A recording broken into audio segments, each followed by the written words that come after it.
I'm engaged. How do I get married? I'm your host, Kevin Dennis.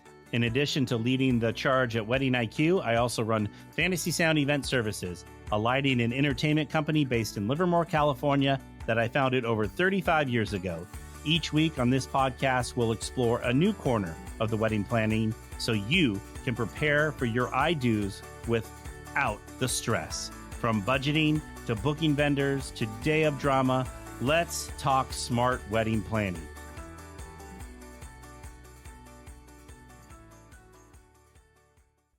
All right, folks, welcome to another episode of Now That I'm Engaged, How Do I Get Married? We have, obviously, our co-host August is always with us, but we have the amazing Laura Brezel. So thank you, Laura, for being with us today. Thank you, Kevin and August. I'm really excited to be here. Thanks for having me. We're excited to talk to you, too. So first, before we get going, can you tell us a little bit about Laura and how did we get Laura here today? Yes. Well, Kevin, you and I know each other from beautiful, beautiful associations like Tri-Valley Wedding Pros and WIPA, and we have been wanting to do this for a while. I am also based in the San Francisco Bay Area. My company is Frabjous Day Events. You can contact me and ask me what that means in case you don't know. And I work primarily with LGBTQIA plus folks, but I am happy and thrilled to work with all equality-minded couples. And I'm here to make their day the most fabulous and to make them feel like honored guests at their own wedding. All right. I've always wanted to know what your business name meant. And I never asked. So since you said, I'm going to ask, what does it mean? Oh, fantastic. Put you on the spot. So this is him contacting you right now to get the explanation. I love it. I love it. So Lewis Carroll wrote a companion book to Alice in Wonderland called Through the Looking Glass. And in it, Alice has to hold up this poem called Jabberwocky, which is printed backwards, to a mirror. The poem Jabberwocky is about a father who is so afraid that his son will be killed by the monster, but the son goes off into the woods, vanquishes the monster, and comes back with its head. And then the father says, "Oh, frabjous day, because it is the best day ever." And that's where that comes from. I absolutely That's love beautiful. that. That is more than beautiful. I like I get the a way lot that of you said nerdy vanquish. clients. Well, it's true. I mean, it's part of it. Sometime when we've all had, I don't know, longer time, more drinks, I will recite the whole poem for you, but I think that's not today. Oh, we'll have to have you back then because I would love to see that. It's a party trick, right? We definitely would have to be drinking when we do that one. So Sure. Mm-hmm. All right. So we're here to talk about why should you hire a planner first, right after you get engaged. So we're going to jump right in and we're going to start with that question, Laura. So why should we hire a planner first? Great. Well, chances are if you're getting married, this is maybe your first time pledging your love for somebody in front of 100 of your nearest and dearest people, right? And then throwing the largest, fanciest party you can imagine. So hiring a professional planner is going to save you time and money and stress so that you can focus on the joyful part. Great. And then can you walk us through your process? So let's say, we are recording on Valentine's Day. Just thought I would bring that up. But let's say someone, hey. Let's say someone gets engaged today and they contact you. They want to have a wedding planner before they get into, too deep into the planning. Walk us through your process. What are some of the first things that you're going to help the couple with? That's great. Yeah, initially, I like to start with the big picture in 3 areas. This is even before we sign a contract, like on the initial call, so that I can understand what they want and make sure that I'm the best fit for them. First is vision. So what do you want your wedding to look like? How do you want to feel? Not everybody needs to have a complete design or vision of that, but they can express things that they really want or maybe something that they really don't want. And then on feeling, most people say some version of, I want to feel happy, I want to feel present, I want to not worry about all the details. So the next thing is people. Who do you want to invite? You start with the people you absolutely can't get married without, and then you build from there.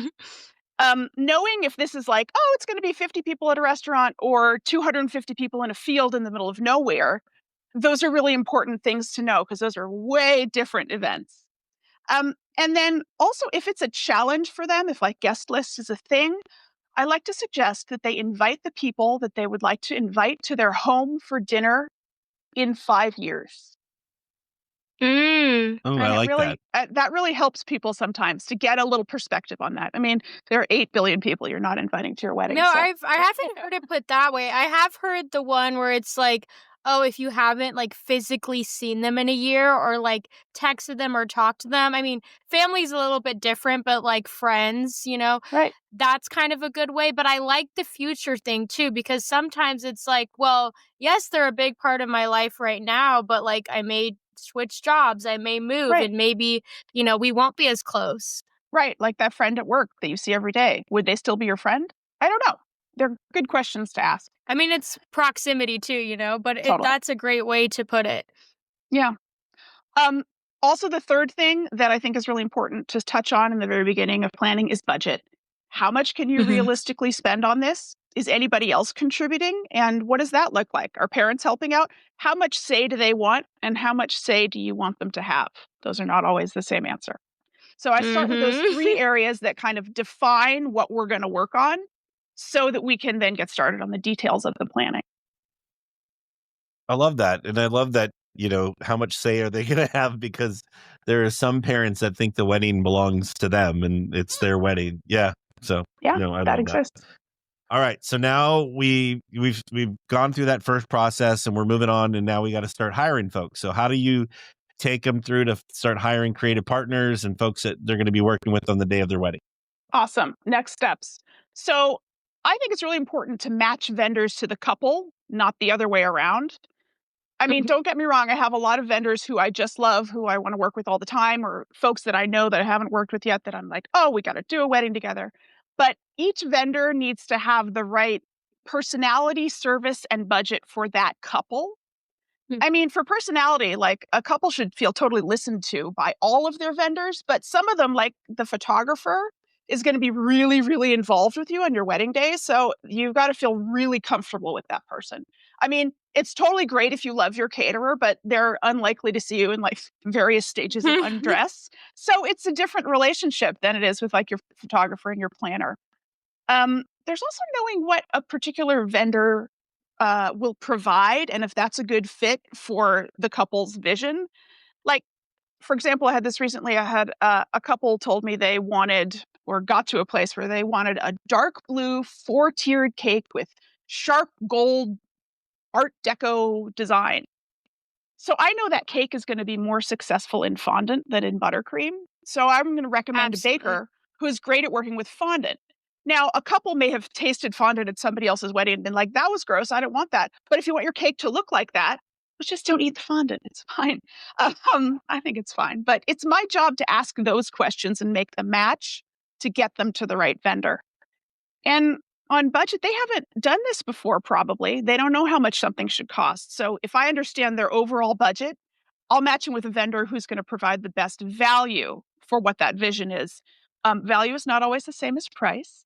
So knowing what to Mhm. look for in the proposal and not just, a race to the bottom, which people talk about a lot, I think is important to see how it's going to fit that couple's wedding.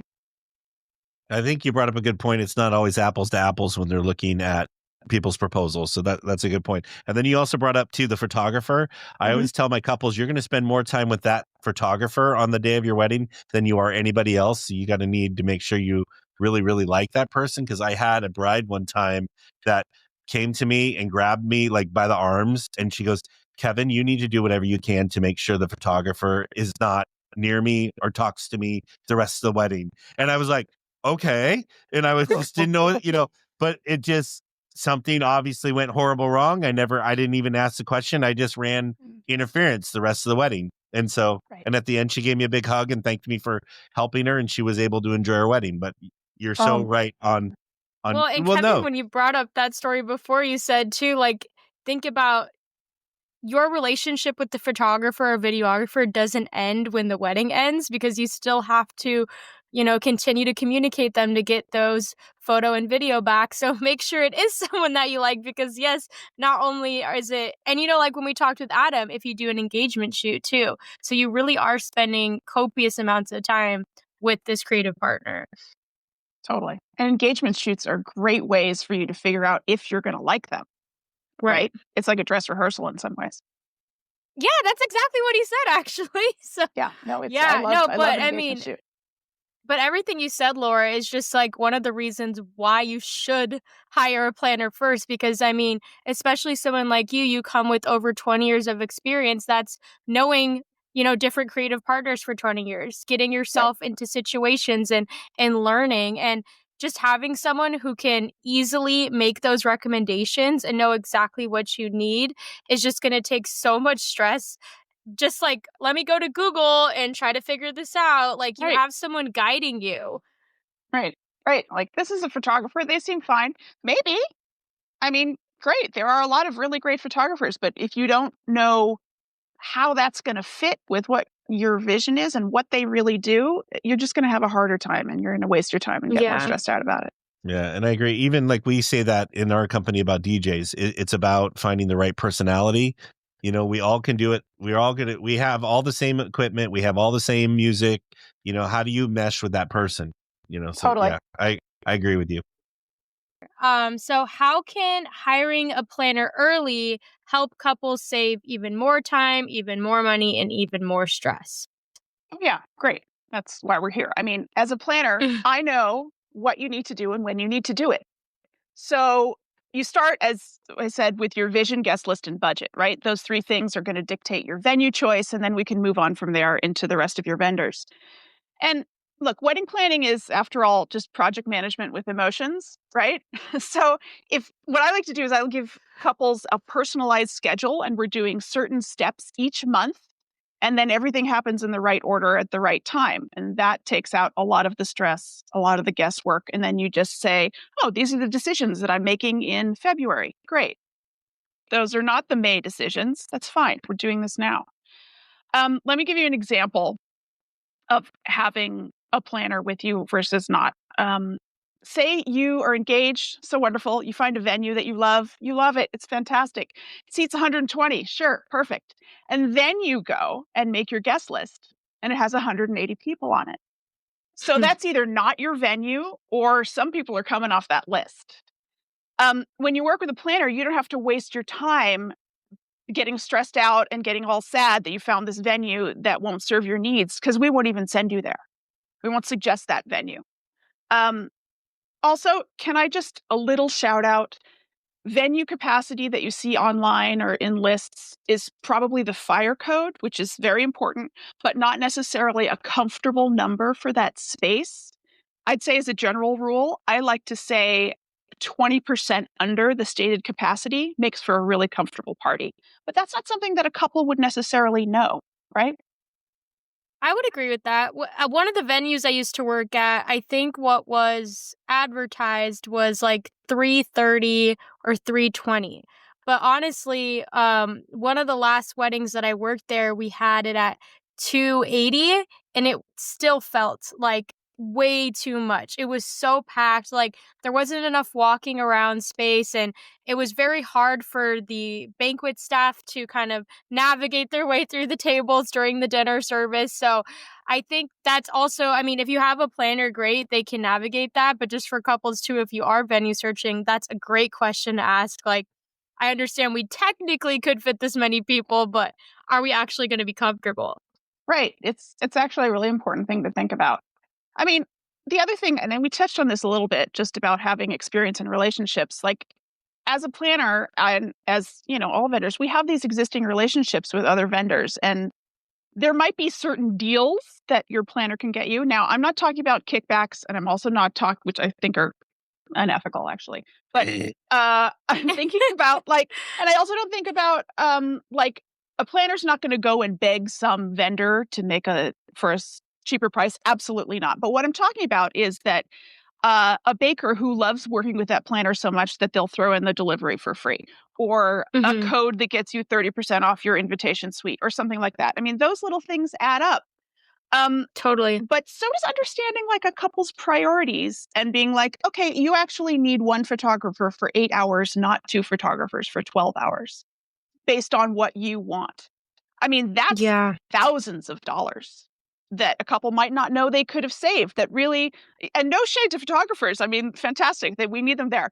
But sometimes that's not what the couple's priorities are, and they might not have known that. So they're not like hard and fast rules, but a planner's going to make suggestions based on what that couple has said they want. Yeah, they know the formula better than the actual creative partners themselves, and probably even better than the couple knows themselves, so they know how to find the right deal. I love that.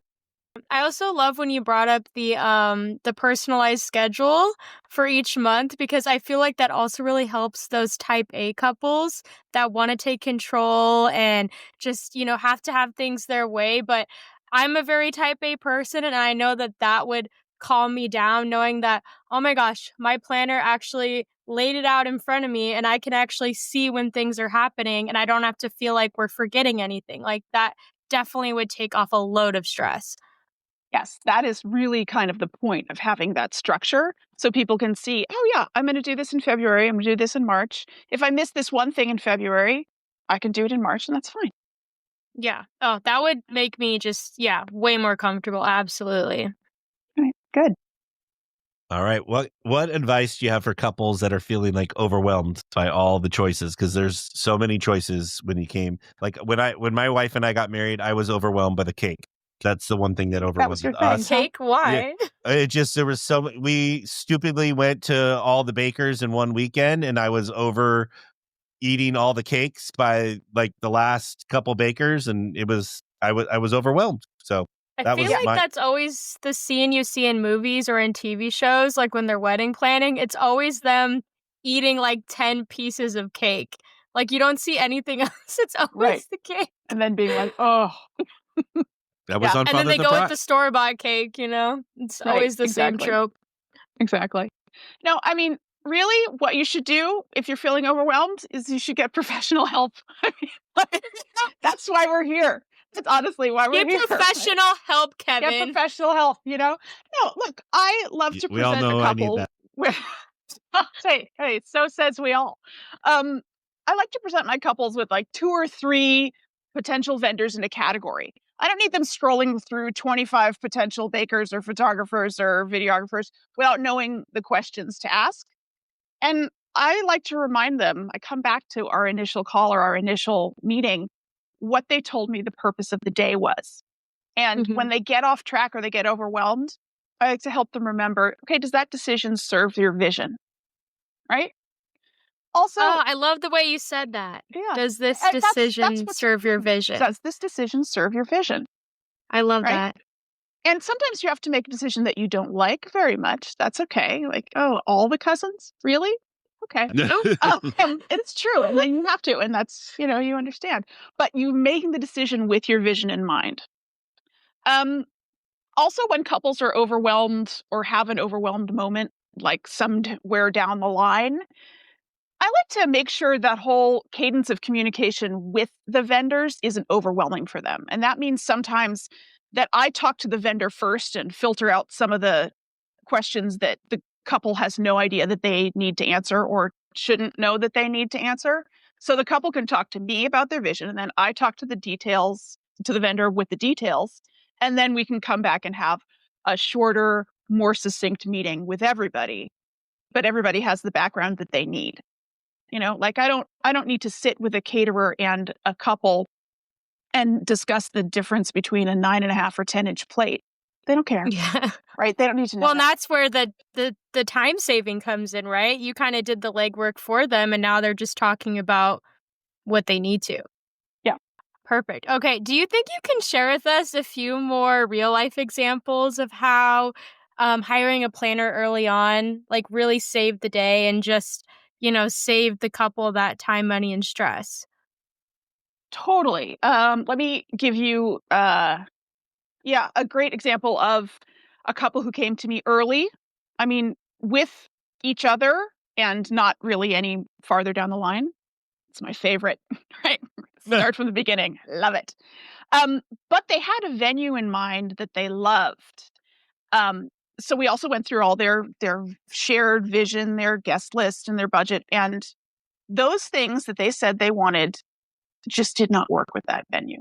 It was like a place where there was a single room. There was no space for guests to go during the transition between ceremony to cocktail hour to dinner. So they really loved this, but they didn't understand how that was not going to serve their vision. They couldn't see and like, well, it's just a big room. Why does it matter? And part of what I wanted to do is give them that kind of magic flow that happens when you have, my favorite is 3 distinct spaces: ceremony, cocktail, dinner. Dinner and ceremony can be the same if you flip, you know. I love a good flip. I love a good flip, but if we have the time and the right people to do it. Yes. Gets the adrenaline pumping. I know. Be like, let's go. That 1 little hour is like, yeah. My favorite part my favorite part of the flip is watching the guests walk in and like their faces like, wow, like just seeing the face. We were just here. Yeah. Yes, that piece of magic, right? That piece of magic where the guests go, oh, this just had an altar and now it has tables. Oh my, that's so great.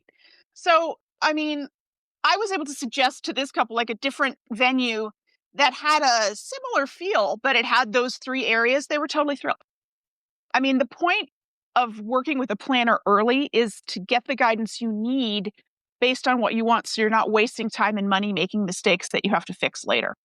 Because a signed contract is a signed contract is a signed contract. Yeah. And imagine if they did pick that place. Like, I don't think they probably would have figured out those negative logistics until way later on. And then, they're just like kind of dealing with the space that's not going to fit the guest or the guest experience or the flow of the day. Exactly. All right. So something that couples, I don't think, always get to enjoy their wedding. So because they have a lot of stress going on, but I feel when they have a planner, they do. So can you explain to everyone why having a planner there relieves a lot of that stress? Absolutely. Someone has to make decisions on the wedding day. Little decisions from like, okay, the invitation was for 3:00. We're going to step off for the ceremony at 3:23. Oh, I'm serious.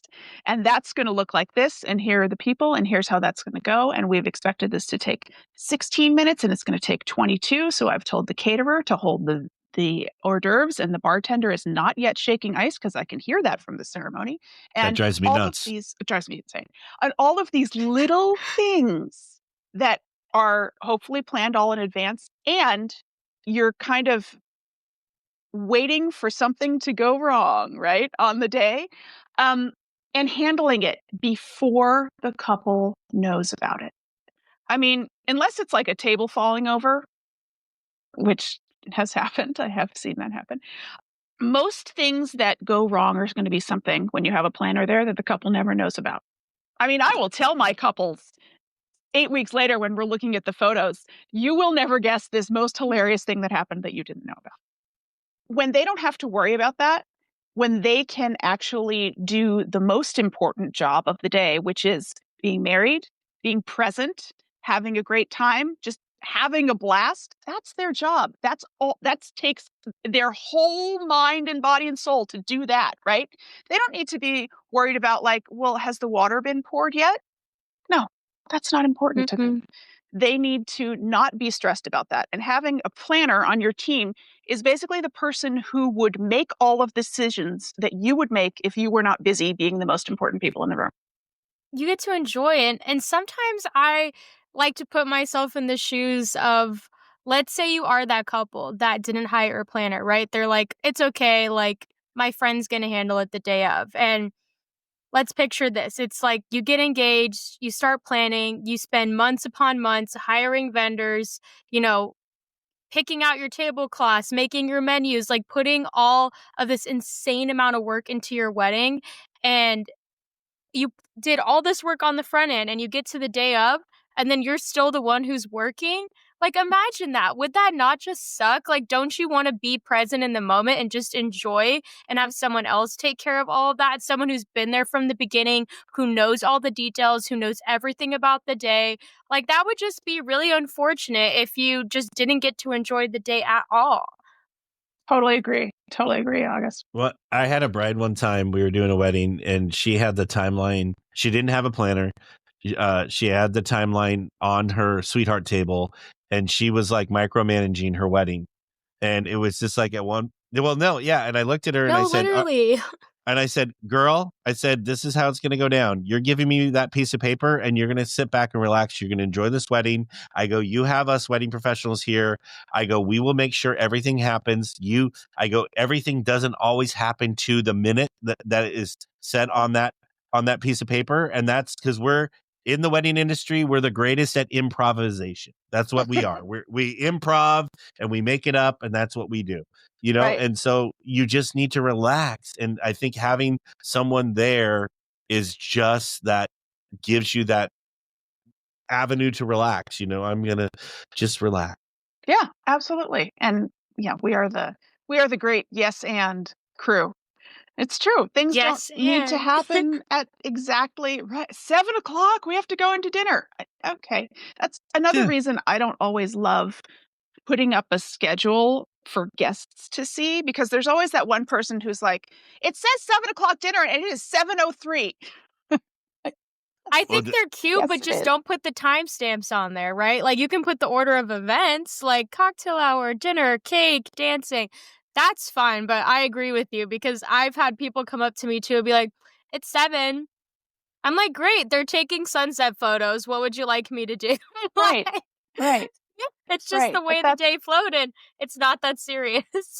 Well, and the guests, if they didn't know the time, they would have no idea that they were supposed to. Yeah. No. Yeah, and that's, I agree.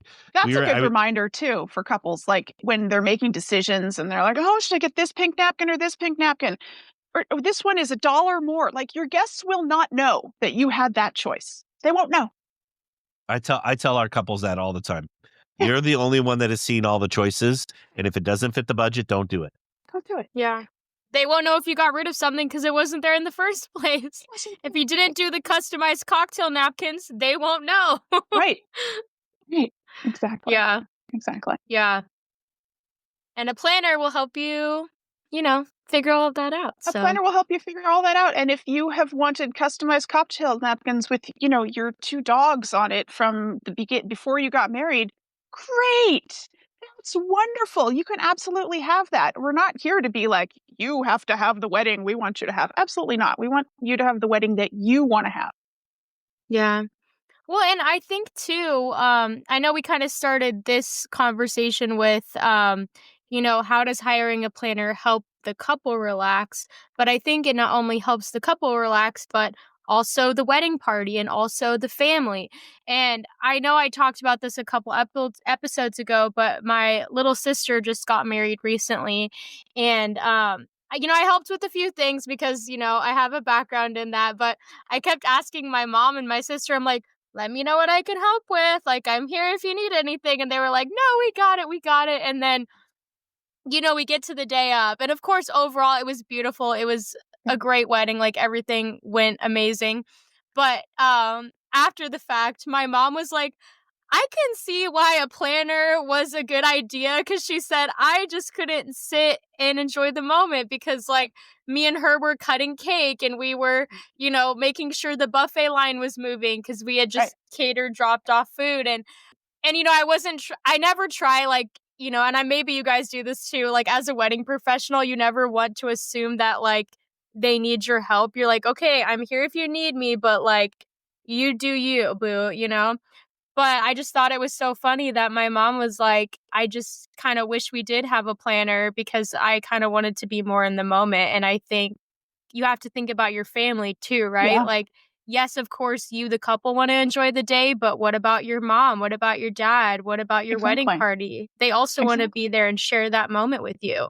They're honored guests too, right? I mean, I've had parents who were like deeply suspicious of that their kid had hired a wedding planner. They were like, that seems like a waste of money.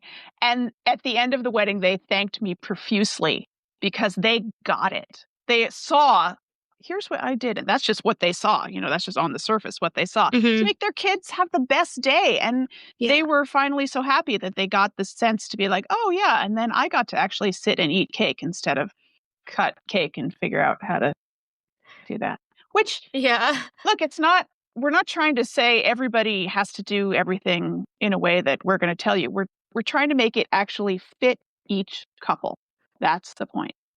Well, and I think we're just here to educate, right? Like, a lot of couples, obviously, most people only get married once, or this is their first time going in, and they just don't know what to do, and you don't really know until you go through it. And a lot of friends who I've had got married said, "Oh, I wish I could go back and change this." So we really just want the podcast just to be an education tool for couples so they know what they're getting themselves into.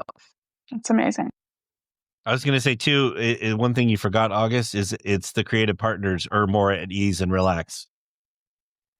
Yes, when there's a planner present. Yes. I always say that when I'm meeting like a new vendor of any category, I say, and I'll say this in front of the couple too, my primary goal or my primary reason of being here is to represent the couple. And then very next is to make you, the DJ, the photographer, the caterer, your life easier. That is absolutely my job. Because if I can tell you, oh, we're running 10 minutes late from the ceremony, so don't get those appetizers going, right? People getting married are a little busy. They can't tell you that, right? Yeah. Yeah. I mean, I wanted to ask because I used to, be a coordinator at a venue, and I'm getting everything you're saying. And I would always try as well to just like be the sponge, not only for the couple, but for the creative partners as well. But you almost feel like you're just like sprinting all day. It's like, okay, I got to tell the photographer we're 10 minutes behind. Okay, I got to tell the caterer that don't bring out the food yet. You're just like, boom, boom, boom, boom. And it's a lot. But then, when you're the one taking all that on, it just really makes the day, less stressful for everyone. So I'm glad you brought that up, Kevin, because it isn't just the couple, it isn't just the family, it's also the creative partners that benefit from having a planner as well. Yep. I'm always more relaxed when we have a planner. It's really important to have that team. I agree. Yeah. All right. What are some of the small details that couples you think always miss that make a big difference? Oh, that's interesting. So one thing that I think couples are really looking for, the couples who come to me are looking for, is guest experience, right?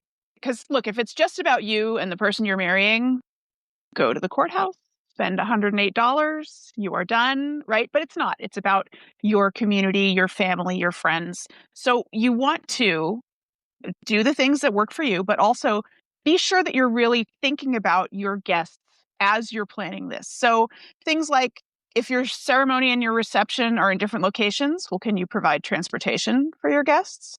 Is the time between when the ceremony ends and the reception begins, could that not be 3 hours? Could we have something for them to do in between? And then also, I always ask early on if there's anybody on the guest list who might need any accessibility accommodations, like clear pathway for wheelchair, quiet room in case things get too loud, anything that we want to be really sensitive to that somebody may or may not need, but isn't it great that we have it if they do?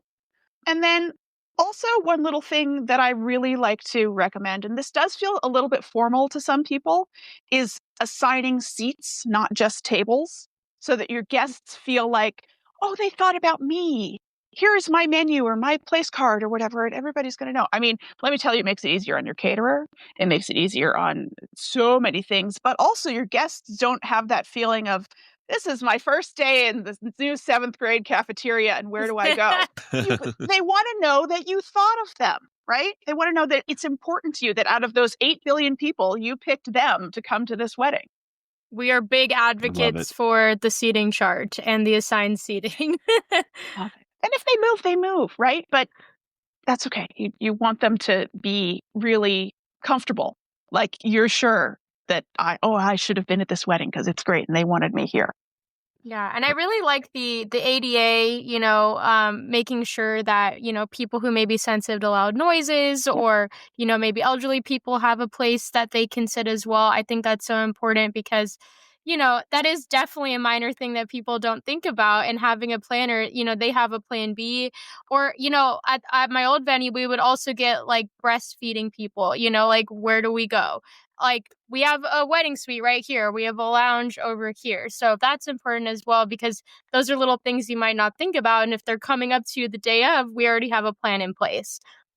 Right. And it's really important that you know things about things like a lactation room or quiet room or whatever, so that you have something available, because that you never want to have a guest have a kind of, maybe not emergency, but an issue that if you could have known about it ahead of time, that's going to help a lot.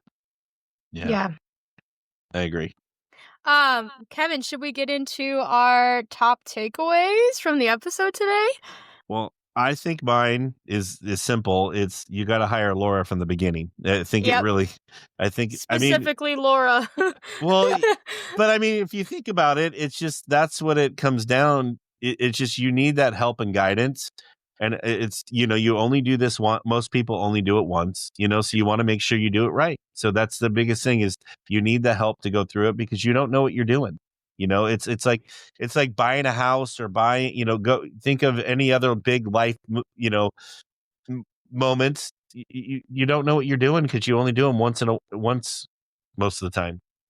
Right. Well, and I want to expand on that too. And you may think you know what you're doing. Like maybe you've been a maid of honor or you've helped out with the wedding, but you really don't, okay? Like you don't. Please. Like, I mean, even just listening to this episode, I'm sure there was probably like 5 or 6 things that Laura said that you were like, oh, I didn't think about that, or oh, I didn't think about that.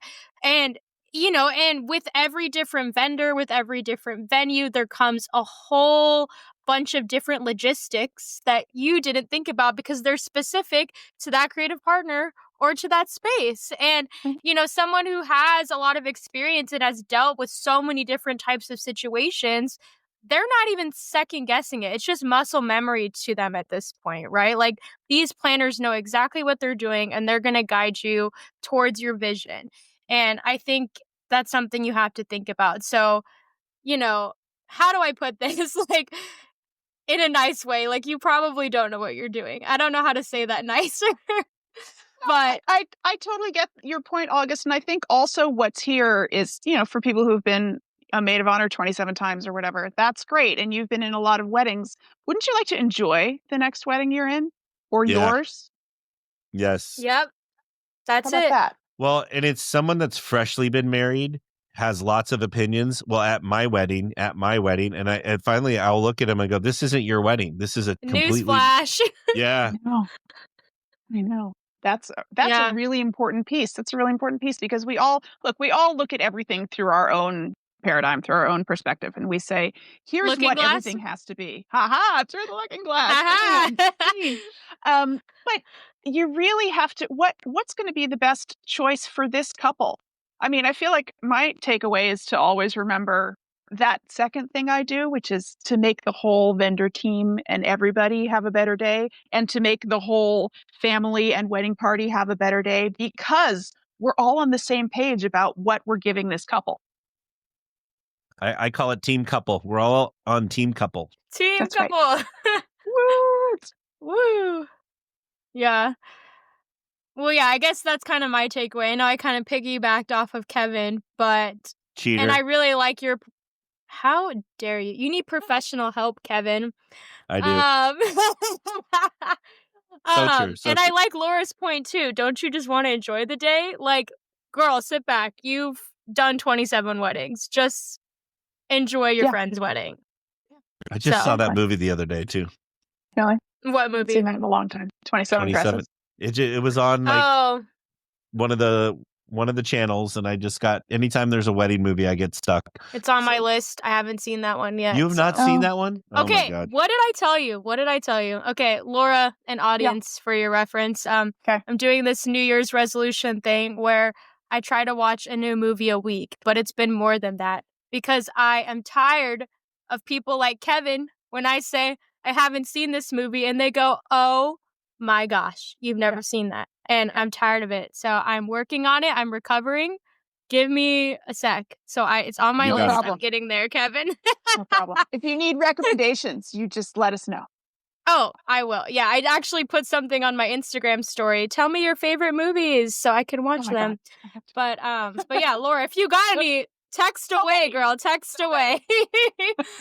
You got Laura excited there. She had her phone out. She was ready to go. You're talking movies? Great. Let's talk. All right. So we always No. ask our guests what's their favorite part of a wedding, because I think it's different for everybody. So what is Laura's favorite part of a wedding? Oh, my favorite part of a wedding is when I send them down the aisle, if they're using an aisle, to get to the ceremony. I love that moment because it means everything is calm, everything is started, and the day still has so much possibility. I love I it. just love it. It's so, I mean, it makes me feel a little teary and it makes me so thrilled for them. That's my favorite. You get a moment with them before they even walk down the aisle. So that's even really precious too. That's right. That's right. And I usually get to say to them something like, "You're beautiful. This is a great idea. Have a wonderful time." Right? Because there are lots of folks who are like, "Oh, now I'm going to throw up." Right? That's fair. But People that I are love shy. that moment. Yeah. I think it's just so just special and meaningful. Like, not only have you just spent a lot of time with them, but the way that I always thought of it is, wow, I get to share just a small piece of this day with them. I get to share like a small, piece of their life. And I was here on the most important day and sending them down. And it's just like such a special feeling that you got to just share that with them. Absolutely. I mean, room reveals are great. First dance is incredible. Cake cutting is super fun. But there's something about that moment that's kind of the most profound, right? You're I agree. standing up, you're walking down. That's what you're doing. You're standing up in front of all of these people and you're saying, "I choose this person." I mean, Well, and the what I wheels did. are in motion at that point. It's for emotion. Yeah, there's no That's it. going backwards at that point. No, or at least we hope not. Well, that's true. Yeah, You could. You but walk down the aisle, not back up, please. Yeah. What's your All right. favorite part? Mine is the speeches. Ever since I had kids, the parents' speeches, because I'm constantly thinking of what I'm going to say when my kids get married. So I don't know. Sometimes I'll even be like bawling, crying. Like I don't even know. I know them as little that I know them. But it's like I'll be sitting there and someone gives me a good emotional speech. I got tears out of the eyes. So, and it wasn't until I had kids. So. I love that. Yeah. So, all right. Well, Laura, how do our guests find you, contact you, hire you? I am on the places. You can find me at ofrabjustdayevents.com, on Instagram, on my website. I try to limit too many social medias because that's not that fun for me. No. You can find me here in the Bay, and I would love to chat with you to see what you think about your wedding and what your plans are. Love And it. maybe she'll recite the poem for you, Yeah. I can Only if recite you're lucky. Jabberwocky for you whenever you want. Love it. All right, folks. Well, thank you. Thank you, Laura, for being here. And thank you all our listeners for listening to another episode of Now That I'm Engaged, How Do I Get Married? Don't forget to go out and like us and review us and on all the different platforms. We really, really appreciate it. And we'll see you next time on another episode of Now That I'm Engaged, How Do I Get Married? Thanks, Laura. Thanks. To our listeners, thank you for tuning in to another episode of Now That I'm Engaged, How Do I Get Married podcast, brought to you by Fantasy Sound Event Services. I hope you've enjoyed listening to this episode.